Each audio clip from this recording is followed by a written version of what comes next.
Hello everyone, we meet again.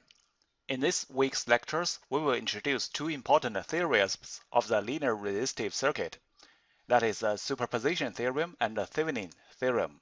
They not only are effective tools for solving circuits, but also will make you have a better understanding of the nature of the circuits. Let's start. We will discuss a linear system firstly.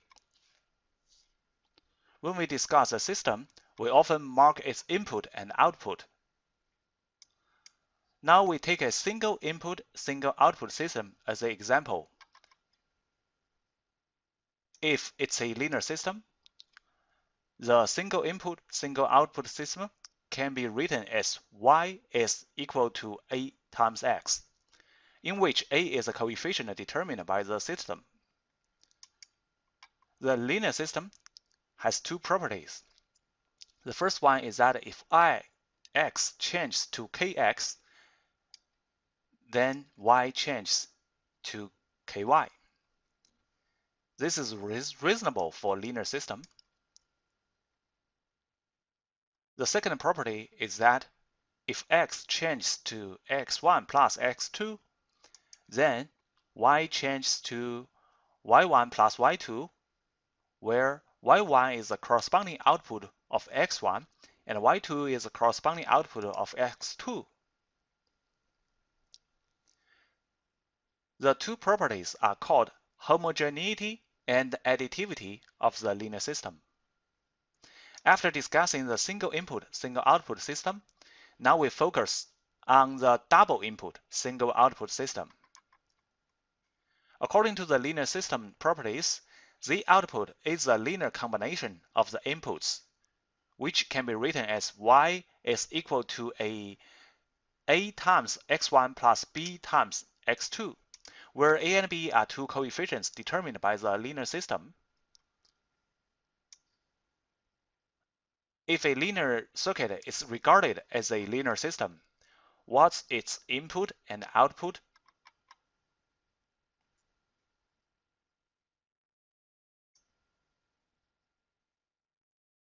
Firstly, its input may be the independent sources, such as independent voltage sources and independent current sources. Secondly, the component of the linear system may be linear resistors and linear dependent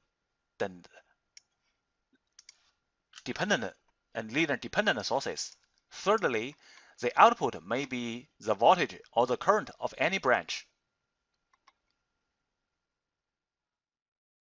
You should notice that if it is for any branch, not only for a resistor. Let's think about that. If a double input, single output system can be represented as this form, then it can be further represented as the sum of y prime and y double prime, where y prime is equal to a times x1 and y double prime is equal to b times x2. Of course, it is reasonable. What does this mean? That y prime is equal to a times x1 means x2 is 0, and that y double prime is equal to b times x2 means x1 is 0. Since x1 and x2 are the independent sources respectively, when solving any branch variable of a circuit, we can try to make one independent source active alone and other independent sources deactivated. In this way, we get one component in one condition and another component in another condition.